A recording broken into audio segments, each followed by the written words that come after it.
In some of the previous lectures I've given, I've discussed ways in which Wagner's work has had an enduring cultural influence through cinema, both the content of different film genres and the ways in which movies are made. Today, I will be speaking about a film genre in which Wagnerian resonances are frequently quite noticeable, the genre of science fiction. And perhaps more than any other Wagnerian work, it is Götterdämmerung, which we're focusing on today, and the Ring cycle as a whole, which sometimes seems to be a latent presence in science fiction films. Consider the following plot. Greed and the thirst for power lead powerful antagonists to plunder a precious natural substance and to destroy a sacred tree, leading to an apocalyptic showdown in which the natural order is restored at last. Or this one. Through an act of compassion and self-sacrifice, a young hero destroys a corrupt world order controlled by his own father. In the final scene, he burns his father's remains with a great funeral pyre.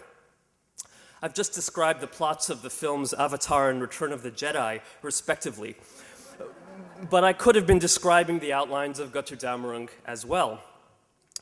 In fact, many of the themes of Götterdämmerung, such as impending apocalypse or the exploitation of nature, are central concerns of science fiction. And it's not uncommon to see plot elements familiar from the opera recurring on screen in these films. And beyond the stories, many science fiction films also recall Wagner in the way they are produced. For one thing, they tend to be visually spectacular, often pioneering new advances in special effects, much the way that Wagner himself intended his fantastical stage visions to be as visually impressive as possible. And musically speaking, the scores for science fiction films rely on the old Wagnerian leitmotivic scoring model to an uncommon extent. In the early years of film, film composers frequently drew on Wagner's model of leitmotifs and of through-composed underscoring across a variety of film genres. He was the acknowledged main influence for the pioneering film composers of that day, including Korngold, Miklos Rozsa, Max Steiner. But with the introduction of rock and other popular music into film soundtracks in the 1960s, that leitmotif-based model has faded relative to the importance that it once had.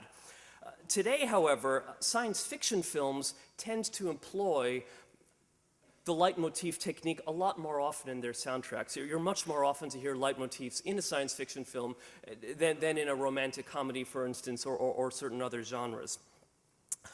I'm not saying that all these films' directors and screenwriters are intimately familiar with Wagner's operas.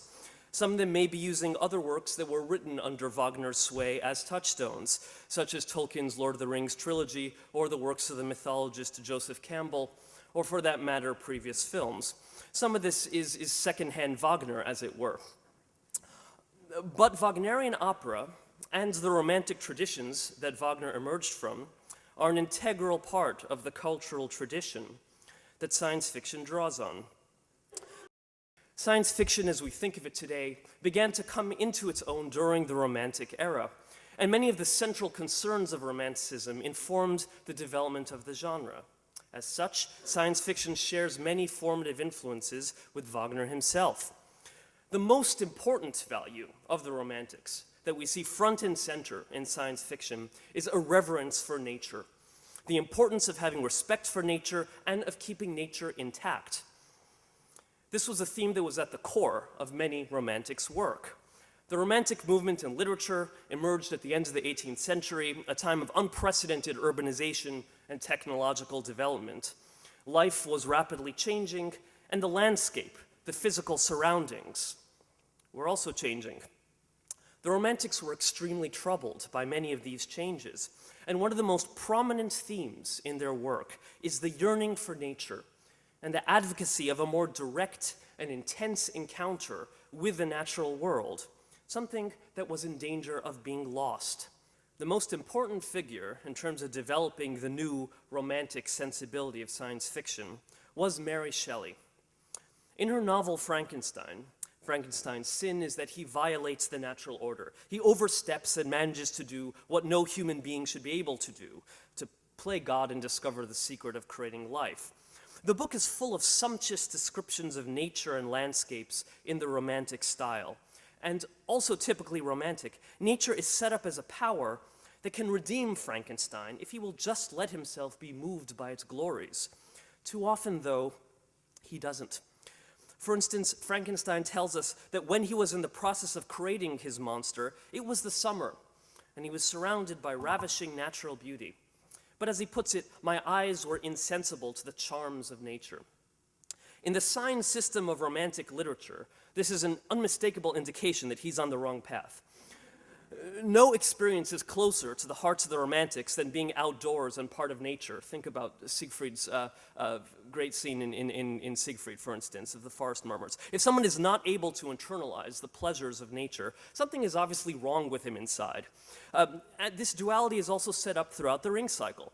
In the first scene that I discussed earlier, in which the Rhine maidens delight in the sensuous beauty of the gold, Albrecht sees the gold only as an object of potential benefit to himself, and seems unresponsive to the beauty of the gold itself. So, like Frankenstein, the Ring cycle is a typical Romantic protest. Don't tamper with nature. Don't carry ambition, power, innovation too far. In Mary Shelley's The Last Man, nature yet again is seen as a saving grace. Just as in Frankenstein, sympathetic and unsympathetic characters are contrasted by the fact that one of them deeply enjoys being in nature, the other doesn't feel moved by it at all. And the worldview that Mary Shelley expresses in The Last Man has many commonalities with Wagner. The book expresses a powerful sense of fatalism, of the irreversible decline of our species that will sound very familiar to those who know Götterdämmerung. Observing yet another person fall victim to the plague, the narrator cries out, "Did God create man merely in the end to become dead earth in the midst of healthful vegetating nature?" Suddenly an internal voice, articulate and clear, seemed to say, "Thus from eternity it was decreed." Mother of the world, who with busy fingers sits ever weaving the indissoluble chain of events, I will not murmur at your acts, since what is must be. Reading this passage, we hear the voice of Wagner's Erda, the mother of the world, counseling that all that begins must end. We see the Norns at the beginning of Götterdämmerung weaving the thread of the world and discovering that it will soon snap. In the narrator's pained outcry, we hear Wotan in Act 3 of Siegfried, his rage at his fate turning into resignation and acceptance. Mary Shelley has many other points of contact with Wagner. For instance, she herself was a vegetarian. She felt like other romantics, including her husband, Percy Bysshe Shelley, that meat-eating and killing animals were responsible for many of the ills of the world. Near the end of The Last Man, there's a scene where the narrator, the last human on Earth, and arguably a valuable commodity as such, almost kills an angry animal who rushes at him, but he doesn't have the heart to. Another romantic who subscribes to this view of meat eating was Wagner himself. Later in life, he became quite emphatic on this issue, which he believed brought about the degeneration of mankind. It's a critique that makes its way into Parsifal. Interestingly, as Nietzsche pointed out, Wagner himself was no vegetarian, but he was certainly animated on the subject. So apocalyptic stories such as Götterdämmerung and The Last Man realized and dramatized the Romantics' ideas about the importance of connecting with nature. The Last Man is notable for the bleakness of its ending. At the end of the book, there is one man left on Earth. When he dies, the human story is finished. Yet strangely enough, this apocalypse also brings some benefits. For one thing, nature is again pristine.